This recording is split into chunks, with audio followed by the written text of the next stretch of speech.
விஜய் கட்சியின் ரசிகர்களும் தொண்டர்களும் அங்கு இனிப்புகளை வழங்கி அந்த வெற்றி கொண்டாட்டத்தில் ஈடுபட்டு இருக்கிறார்கள். விஜய் முதலமைச்சராக பதவியேற்கும் தேதி நாள் இன்னும் சற்று நேரத்தில் அறிவிக்கப்படக்கூடும் என எதிர்பார்க்கப்படுகிறது. நாளையே விஜய் முதலமைச்சராக பதவியேற்க கூடும் என எதிர்பார்க்கப்படுகிறது. இன்றே பதவியேற்பு விழா நடைபெறும் என தெரிவித்த சூழ்நிலையில் அந்த 118 இடங்கள் என்ற எண்ணிக்கையை எட்டுவதில் சிக்கல் ஏற்பட்டிருப்பதால் அந்த 6 நாள் நீடித்து வந்த அந்த இழுபறி கிளைமாக்ஸ் இப்போது முடிவுக்கு வந்திருக்கிறது. தமிழக வெற்றி கழகத்திற்கு தமிழ்நாட்டில் நிலையான ஆட்சி அமைவதற்கு தமிழக வெற்றி கழகத்திற்கு நிபந்தனையற்ற ஆதரவு அளித்திருப்பதாக திருமாவளவன் தெரிவித்திருக்கிறார். இந்திய கம்யூனிஸ்ட் மற்றும் மார்க்சிஸ்ட் கம்யூனிஸ்ட் கட்சிகளை தொடர்ந்து பிசிகாவும் தொடர்ந்து தமிழக வெற்றி கழகத்துக்கு இந்த நிபந்தனையற்ற ஆதரவை அளிப்பதாக கூறியிருப்பதை தொடர்ந்து இன்னும் சற்று நேரத்தில் ஆளுநர் ராஜேந்திர விஸ்வநாத் அர்லேக்கரை விஜய் சந்தித்து ஆட்சி அமைக்க 4வது முறையாக உரிமை கோருகிறார்.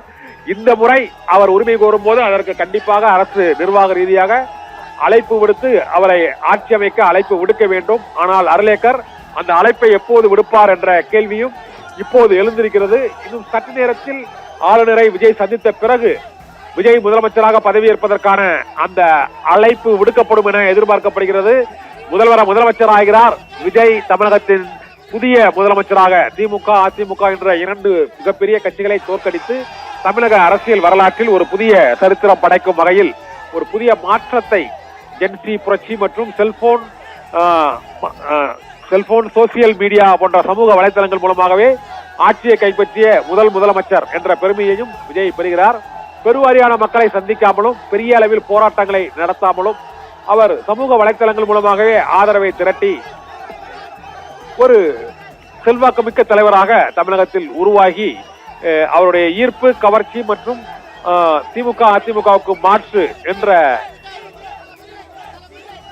செய்திகளோடு மக்களை சந்தித்து இந்த மிக பெரும் வெற்றியை தமிழக வெற்றி கழகம் பெற்று இப்போது ஆட்சி அமைக்கும் நிலைக்கு உயர்ந்திருக்கிறது. மொத்தம் 26 மாதங்கள், ஒரு 10-12 பொதுக்கூட்டங்கள், ஒரு 3 போராட்டங்கள் ஆகியவற்றுடன் தமிழ்நாட்டின் முதலமைச்சராக விஜய் பொறுப்பேற்கிறார்.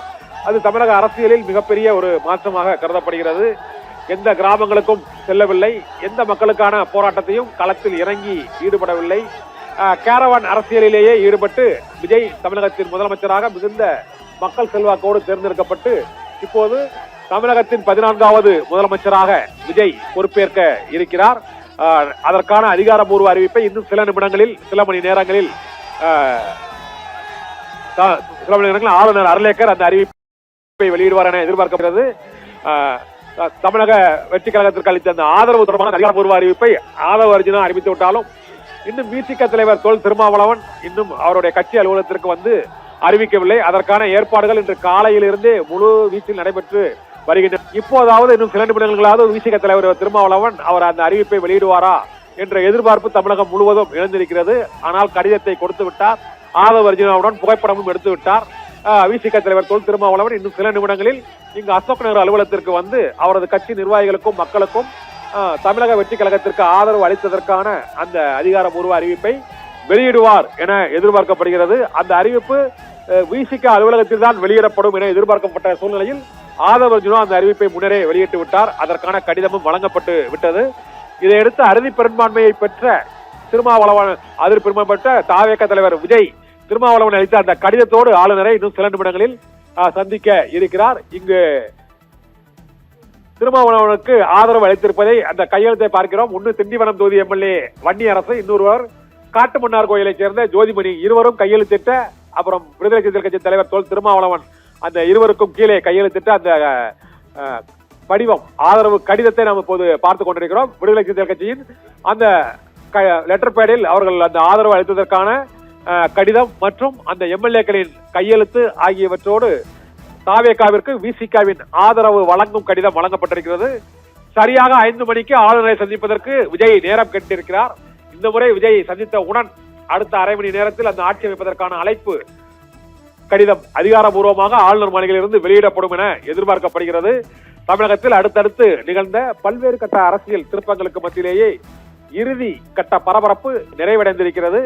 விசிக ஆதரவு அளிக்குமா அளிக்காதா என்பது நீண்ட காலதாமதத்திற்கு பிறகு அந்த எதிர்பார்ப்பு எழுந்த சூழ்நிலையில் இப்போது அந்த அறிவிப்பும் வெளியாகிவிட்டது. இதனால் தாவேக தலைவர் விஜய் முதலமைச்சராக பதவியேற்பதற்கு இருந்த தடைகள் அனைத்தும் தவிடுபடியாகிவிட்டன. திமுக கூட்டணியில் உள்ள கட்சிகளே அனைத்தும் காங்கிரஸ், இந்திய கம்யூனிஸ்ட், மார்க்சிஸ்ட் கம்யூனிஸ்ட் மற்றும் விடுதலை சிறுத்தைகள் ஆகிய 4 கட்சிகளும் திமுக கூட்டணியில் இருந்து விலகி அவர்கள் தமிழக வெற்றி கழகத்திற்கான ஆதரவை அதிகாரபூர்வமாக அளித்து விட்டார்கள். இது திமுக கூட்டணியில் இருந்து வெற்றி பெற்ற அந்த 10 சட்டமன்ற உறுப்பினர்கள், 11 சட்டமன்ற உறுப்பினர்கள் இப்போது தமிழக வெற்றி கழகத்திற்கு ஆதரவு அளித்திருக்கிறார்கள். இதை மக்கள் அடுத்த தேர்தலில் இந்த ஆதரவு சரியா தவறா என்பது குறித்து அடுத்து வரும் தேர்தல்களில் மக்கள் இந்த கட்சிகளுக்கும் கூட்டணி கட்சிகளுக்கும் தமிழக வெற்றி கழகத்திற்கும் மக்கள் வாக்குகளின் மூலமாக அது சரியா தவறா என்று பதிலளிப்பார்கள். இப்போதைக்கு